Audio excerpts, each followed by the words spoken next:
వైనాడ్లో కొండచెర్లు విరిగిపడి వందలాది మంది మృత్యువాత పడ్డంపై కాంగ్రెస్ అగ్రనేత రాహుల్ గాంధీ కదిలిపోయారు. ఇటీవల ఎన్నికల్లో వైనాడ్ నుంచి పోటీ చేసి గెలిచారు. అదే సమయంలో రాయ్బరేలీ నుంచి గెలవడంతో ఆయన వైనాడ్ వదులుకుని బరేలీ ఎంపీగా కొనసాగుతున్నారు. తనను ఎంతగానో అభిమానించే వైనాడ్ ప్రజలకు ఇలాంటి దుస్థితి రావడం పట్ల రాహుల్ గాంధీ తీవ్ర విచారం వ్యక్తం చేశారు.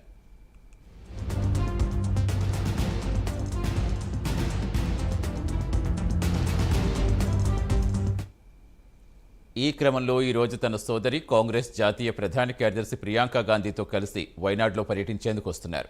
నేరుగా బాధితులతో మాట్లాడనున్నారు. కొండచెర్లు విరిగిపడ్డ ఘటనలో చెట్టుకొకరు పుట్టకొకరు అన్నట్టుగా చెల్లా చెదిరైన వారి కుటుంబ సభ్యులను కలిసి పరామర్శించనున్నారు. తమ పర్యటనలో భాగంగా రాహుల్, ప్రియాంక 3 పునరావాస శిబిరాలు సందర్శించనున్నారు. బాధితులకు తమ సంఘీభావం తెలిపి అన్ని విధాలా అండగా ఉంటామని భరోసా ఇవ్వనున్నారు.